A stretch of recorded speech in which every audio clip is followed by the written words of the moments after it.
Hey guys, हम लोग अपना सीरीज़ को स्टार्ट करते हुए और आगे के क्वेश्चन को सॉल्व करते हैं। 11 नंबर क्वेश्चन है कि find the HCF of 72 and 264 by using Euclid division algorithm.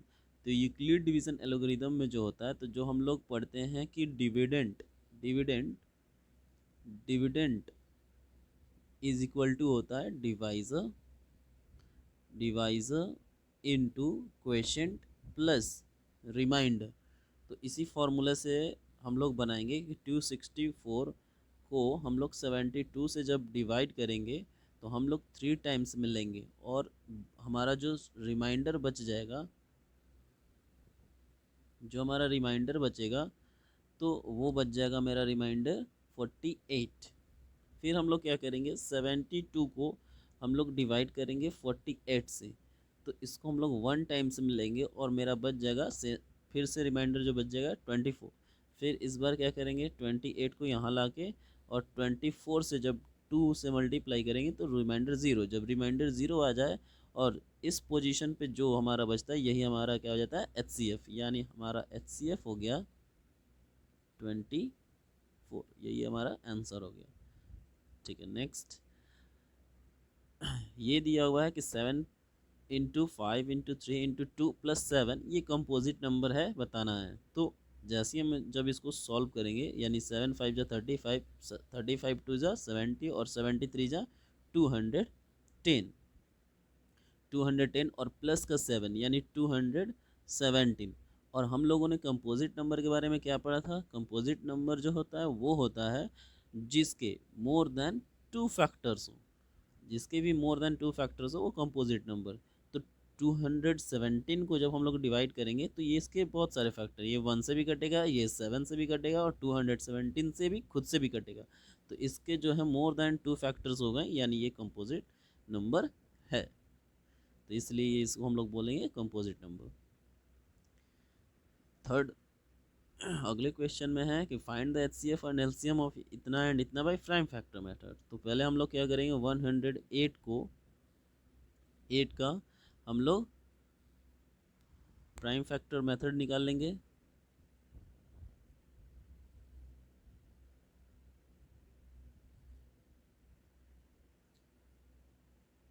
ठीक है, हम लोग जब 2 से जब इसका फैक्टर निकाल रहे हैं तो 27, फिर जब 2 3 से डिवाइड करेंगे तो ये हो जाएगा 9 टाइम्स में, फिर 3 से करेंगे तो 3 टाइम्स में। फिर एक बार हम निकालेंगे 360 का प्राइम फैक्टर। ठीक है, तो ये हो जाएगा 2 से जब क्लियर करेंगे तो ये हो जाएगा 180। 180 को अगर 2 से क्लियर करें तो 90, फिर 2 से करें तो 45, फिर 3 से करें तो 15, फिर 3 से करेंगे तो 5। यानी हमारे पास क्या आया, 108 के जो फैक्टर हैं ये है 2 का पावर 2, 3 का पावर 3 और 360 का प्राइम फैक्टर क्या है,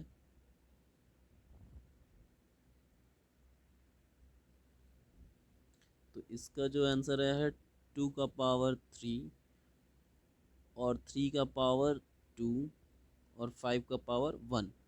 तो जब हम लोग एलसीएम की बात करेंगे, एलसीएम की बात करेंगे तो 160 के 160 और 108 का जो प्राइम फैक्टर जो निकला है इसमें हाईएस्ट पावर जो होगा, जैसे मान लो इसमें जो है 2 का पावर 8 है और इसमें जो है 2 का पावर 2 है, 2 का पावर 3 और 2 का पावर 2 है, तो हम लोग हाईएस्ट पावर को लेंगे एलसीएम में। एलसीएम में जो हाईएस्ट पावर होगा वो लेंगे और एचसीएफ जब लेंगे तो लोएस्ट पावर, यानी एलसीएम में 2 का पावर 3 और 2 का पावर 2 है तो हम लोग 2 का पावर 3 लेंगे।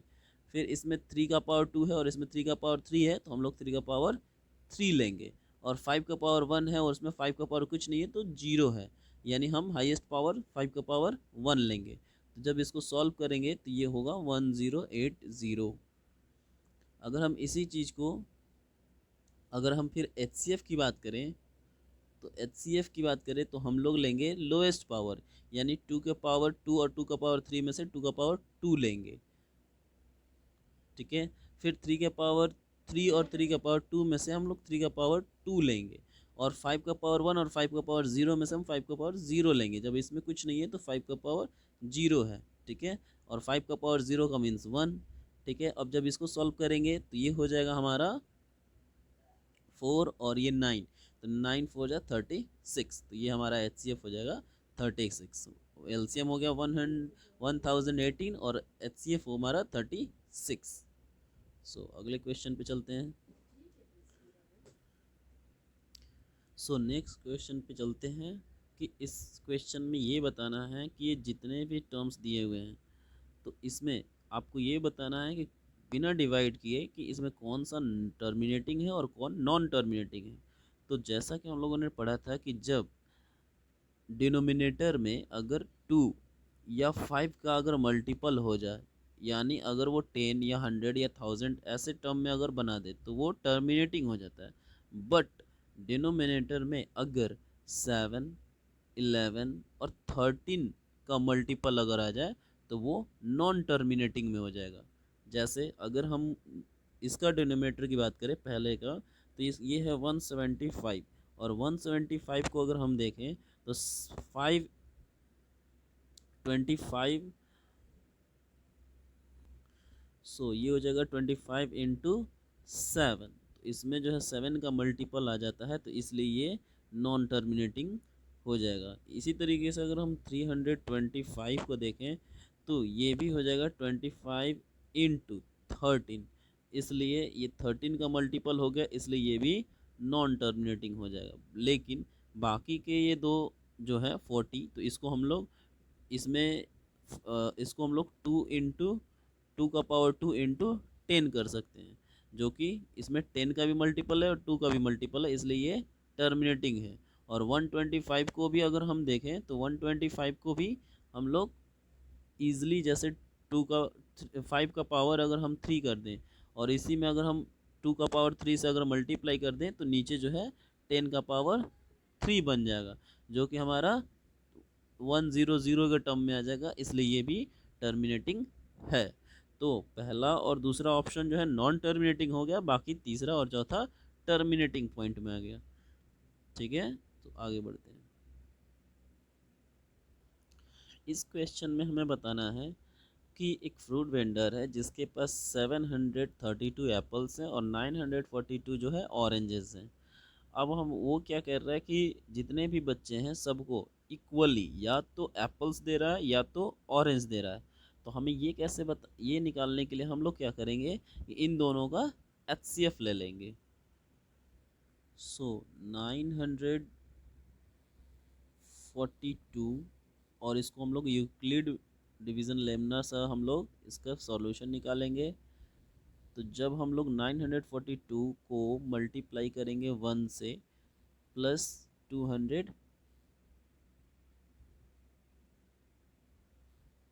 जो है रिमाइंडर बच जाएगा। फिर से हम लोग क्या करेंगे, 732 को जब 210 से जब डिवाइड करेंगे तो इसको हम लोग 3 टाइम्स में ले जाएंगे और फिर से हमारा रिमाइंडर जो है 102 बच जाएगा। जब हम लोग 210 को जब डिवाइड करेंगे 102 से तो हमारे पास जो है और 2 टाइम्स में जाएगा और हमारा रिमाइंडर जो है 6 बच जाएगा। और जब हम लोग 102 को जब डिवाइड करेंगे 6 से तो ये 17 टाइम्स में ये ख़त्म हो जाएगा और रिमाइंडर 0। तो जब हमारा रिमाइंडर 0 आ जाए और इस पोजीशन पे जो आता है वही हमारा HCF हो जाता है। तो यहाँ पे यहाँ से हमें ये मिला कि जितने भी बच्चे थे उनको या तो 6 फ्रूट मिले हैं या तो 6 ऑरेंजेस करके ऐसे मिले हैं, और टोटल नंबर ऑफ हमें स्टूडेंट्स निकालना है। तो ऐसे 732 एप्पल्स को 6 करके कितने बच्चों में बांटा गया है। तो जब इसको हम लोग डिवाइड करेंगे तो 122 बच्चे ऐसे हैं जिन्होंने 6 एप्पल ही पाए हैं। और जब हम लोग देखेंगे कि 942 ऑरेंजेस को अगर 6 करके बांटा गया है तो ये हो जाए 157 बच्चे हैं जिनको केवल ऑरेंजेस मिले हैं। तो टोटल नंबर ऑफ स्टूडेंट्स की अगर बात करें तो 122 प्लस 157 बच्चे जो हैं टोटल हैं तो ये हो जाएगा 9, 7 और 2, यानी 279 टोटल बच्चे हैं क्लास में। सो आगे बढ़ते हैं। अब हमें बताना है इस नंबर का प्राइम फैक्टर। तो 75600 का प्राइम फैक्टर अगर हम लोग निकालते हैं तो जब 2 से जब डिवाइड करेंगे तो ये हो जाएगा 37800। फिर जब हम लोग 2 से जब डिवाइड करेंगे तो इसका फिर से ये 189 पे 00। फिर अगर हम 2 से डिवाइड करें तो 9450। फिर जब हम इसे 2 से डिवाइड और जाएगा तो 4725। अब ये 2 से नहीं कटेगा तो 3 से जब कट करेंगे इसको तो 1575। फिर जब 3 से करेंगे तो ये हो जाएगा 525। फिर आगे बढ़ेंगे 525 को आगे इसका फैक्टर बढ़ाएंगे तो ये हो जाएगा 3 से कटेगा, ये हो जाएगा 175।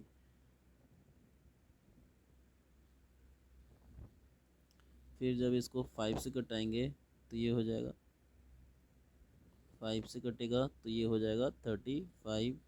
और फिर जब इसको हम लोग 5 से कटाएंगे तो ये हो जाएगा 37, यानी 7। यानी इसका टोटल फैक्टर जो हुआ 2 का पावर 4 इंटू 3 का पावर 3 इंटू 5 का पावर 2 इंटू 7। तो ये हमारा हो गया prime factor. So next question है हमारा कि एक अलोक्या एंड एक मनगोना है जो एक सर्कुलर ट्रैक पर दौड़ रहे हैं और एक अलोक्या जो है 180 सेकेंड्स लेता है और मंगोना जो है वो 150 सेकेंड्स लेता है उस ट्रैक को कंप्लीट करने में। तो अगर वो दोनों 9 बजे स्टार्ट किया है उन्होंने दौड़ना तो फिर से वो अगेन जो है फिर से मीट कितने टाइम के बाद फिर से करेंगे एक ही पॉइंट पे। तो हम लोग क्या करते हैं कि जब हमें मैक्सिमम नंबर ऑफ टाइम्स निकालना होता है तो हम लोग एलसीएम निकालते हैं। तो हम जब 180 और 150 का जब एलसीएम निकालेंगे तो ये आ जाएगा 900 सेकेंड्स। तो जब 900 सेकेंड्स को जब मिनट में कन्वर्ट करना होगा तो हम लोग 60 से डिवाइड कर देंगे तो ये हो जाएगा मिनट में। तो 60 से डिवाइड करने का मतलब हो गया 15, यानी 15 मिनट्स बाद वो फिर से क्या होंगे, अपनी पहले वाले टाइम पे जगह पे स्टार्टिंग पॉइंट पे मिल जाएंगे। यानी 9 बजे जब स्टार्ट किया था उन लोगों ने दौड़ना तो 9 बज के मतलब 9:15 पे वो फिर से क्या करेंगे, दोबारा उस समय पे मिल जाएंगे। ठीक, नेक्स्ट क्वेश्चन पे आते हैं। हाँ, ये थोड़ा इंटरेस्टिंग क्वेश्चन है। इसमें जब हमें इतना की वैल्यू जो है p/q के फॉर्म में लिखना हो तो हम लोग क्या करेंगे, तो इसका जो बार वाला जो सिस्टम है इसको हटाने के लिए हमारे पास क्या सॉल्यूशन है कि इसको पहले हम लोग मान लेते हैं x। तो x की वैल्यू है 23.324। तो 24 पे बार है तो हम लोग क्या करेंगे, जब बार हटाएंगे तो ये हो जाएगा 23.32424। जो जिस संख्या पे बार होता है वही संख्या रिपीट होने लगती है। तो जो संख्या नॉन रिपीटिंग है यानी अभी 3 जो है रिपीट नहीं हो रहा है तो उसको डेसिमल के पहले कर देंगे। और डेसिमल से पहले करने के लिए क्या करना पड़ेगा, हम लोग को दोनों साइड बोथ साइड जो है हमें x 10 से मल्टीप्लाई करना पड़ेगा। यानी एक अंक को हम लोग डेसिमल के आगे ला रहे हैं तो हम लोग 10 को मल्टीप्लाई कर देंगे। तो 10 से मल्टीप्लाई जैसे ही करेंगे बोथ साइड तो इधर तो हो जाएगा 10x और इधर हो जाएगा 233.2424। अब जो संख्या जितनी संख्या रिपीट हुई है तो उतनी संख्या से हम लोग को क्या करना पड़ेगा, फिर से मल्टीप्लाई। यानी दो संख्या रिपीट हो रही है तो हम लोग 100 से बोथ साइड फिर से मल्टीप्लाई कर देंगे। तो इधर जब फिर से 100 से मल्टीप्लाई करेंगे तो ये हो जाएगा 1000x 100 से मल्टीप्लाई करने पे। और इधर जब 100 से मल्टीप्लाई करेंगे तो ये 2 डेसिमल फिर इधर ठीक है, राइट साइड में चला जाएगा, यानी ये हो जाएगा 23324.2424, इस तरीके से रिपीटेशन स्टार्ट हो जाएगा। फिर क्या करेंगे कि हम लोग जो अभी जो इक्वेशन बना इसको इसमें से अगर माइनस कर दें, यानी 1000 में से 10x माइनस कर दें, तो हमारे पास बचेगा 990x, और इस साइड बचेगा अगर हम लोग 223.2424 को अगर माइनस करें तो ये, और इसमें से माइनस करना हमको 233.24, और ऐसे ऐसे डॉट डॉट। तो इस पॉइंट के बाद तो ये सब जीरो जीरो आएगा, लेकिन पॉइंट के पहले जो है यहाँ माइनस होके 1 और 9, और ये हो जाएगा 0 3 और 2, यानी ये हमारा टोटल जो है जब हम लोग इस साइड से इसको घटाएंगे तो हमारे पास आ जाएगा 2309.00 डैट। तो हमारी x की जो वैल्यू है वो हो जाएगी 23091 अपॉन में 990, थोड़ा सा स्पेस कम हो गया है, 990, ठीक है। तो ये हमारा p बाई क्यू के फॉर्म में हो गया, यानी यहाँ से हमारा क्या p का वैल्यू जो है वो है 23091, और q की वैल्यू हो गई 990, यहाँ से p बाई क्यू की फॉर्म बन गई। सो नेक्स्ट क्वेश्चन है कि 9 का पावर 2n माइनस 4 का पावर 2n ये किससे डिविजिबल है, और जबकि n जो है नेचुरल नंबर ये बोल रहा है, n जो है नेचुरल नंबर है ये बोल रहा है। तो हम लोग क्या करेंगे, n की वैल्यू 1 2 3 4 जो भी रखना है हम लोग रख लेंगे, यानी अगर हम 9 का पावर 2 और n की जगह जब 1 रखेंगे और माइनस 4 का पावर 2 इंटू 1 रख देंगे, तो ये हो जाएगा 9 का पावर 2 यानी 81 माइनस 4 का पावर 2 यानी 16। 81 में से 60 घट जाएगा तो ये हो जाएगा 5, और इधर हो जाएगा 6, यानी ये हो जाएगा 65। और 65 का जो मल्टीपल अगर देखें तो ये 5 और 3 दोनों आ जाएगा, यानी कहने का मतलब कि ये जो संख्या जो है, ये हमारा जो संख्या को जो हम लोग चेक कर रहे हैं ये 5 से भी डिविजिबल है और 13 से भी डिविजिबल है, इसलिए इसका आंसर हो जाएगा बोथ, 5 से और 13 दोनों से। अगला क्वेश्चन है कि n is a natural number such that when nq is divided by 9 it leaves remainder a। So n जो है नेचुरल नंबर है, तो अगर हम n की वैल्यू 1 2 3 4 5 6 ये सब जो भी रख के अगर हम देखते हैं तो क्या निकलता है कि अगर 1 का क्यूब करके इसको 9 से डिवाइड करें तो ये 1/9 ही रह जाएगा। 2 से भी देखें और 3 से भी देखें तो रिमाइंडर जो है, अगर 3 से अगर करते हैं तो रिमाइंडर क्या आएगा 0, यानी 3 का अगर क्यूब करेंगे तो 27 और बाई 9, तो 27/9 पूरी तरीके से कट जाएगा। 27 बाई अगर 9 को करते हैं हम लोग तो ये कट जाएगा, तो रिमाइंडर क्या बचेगा 0। तो इसी तरीके से अब जब आगे बढ़ेंगे, अगर 4 का क्यूब करते हैं तो 4 का क्यूब करते हैं और इसको 9 से जब डिवाइड करेंगे तो 4 का क्यूब जो होगा 64, और 64 को जब 9 से डिवाइड करेंगे तो इस टाइम रिमाइंडर जो है 1 बच जाएगा। तो 1 जो है स्क्वायर भी है, तो ए जो है स्क्वायर भी हो सकता है, ए क्यूब भी हो सकता है। लेकिन जैसे ही अगर हम 5 के क्यूब की बात करें कि 5 का अगर क्यूब को 9 से डिवाइड करते हैं तो 125 को अगर 9 से डिवाइड करेंगे तो इस टाइम रिमाइंडर जो है हमारा 8 बचेगा, और 8 जो है स्क्वायर नहीं होता है। 8 जो है जब भी होगा क्यूब होगा, 2 का क्यूब जो होता है वो 8 होता है। तो इसलिए जो हमेशा जो भी रिमाइंडर ए बच रहा है वो हमेशा और हमेशा क्यूब बचेगा, क्यूब के फॉर्म में बचेगा, तो इसका आंसर बी होगा। So completing this relation, thank you so much.